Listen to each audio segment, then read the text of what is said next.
हाँ बाबू ध्यान दीजिएगा, हिंदी चैप्टर 7, जिनके लेखक जो है रामविलास शर्मा जी हैं, ठीक है। और ये चैप्टर जो है परंपरा का मूल्यांकन नाम है इस चैप्टर का, परंपरा का मूल्यांकन। तो रामविलास शर्मा जी का छोटा सा जीवन परिचय हम लोग थोड़ा जान लेते हैं, क्या थे नहीं थे। जीवन परिचय में इससे एक नंबरिया क्वेश्चन कूट करके एग्जाम में रहता है, थोड़ा ध्यान दीजिएगा। हिंदी आलोचकों में रामविलास शर्मा का स्थान महत्वपूर्ण है। इनका जन्म 10 अक्टूबर 1912 ईस्वी में ऊंच गांव सानी उन्नाव उत्तर प्रदेश में हुआ था। 1932 ईस्वी में बीए और 1934 ईस्वी में एमए करके 1938 तक शोध कार्य में संलग्न रहे। 1938 से 1943 तक लखनऊ विश्वविद्यालय में अंग्रेजी का अध्यापक कार्य किया।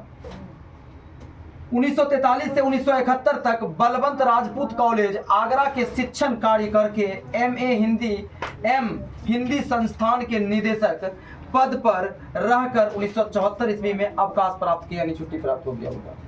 अवकाश प्राप्त किए। वे भारतीय प्रगतिशील लेखक संघ के महामंत्री भी रहे।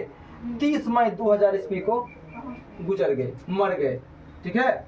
तो ये जो था चैप्टर आपका परंपरा का मूल्यांकन, इसके बारे में आप ये जान लीजिए कि जो साहित्य युग के परिवर्तन करना चाहते हैं, जो लोग लकीर के फकीर बनकर नहीं रूढ़ियां तोड़कर क्रांतिकारी साहित्य को रचना चाहते हैं, वो ही जो है परंपरा के मूल्यांकन के अंतर्गत आ सकते हैं।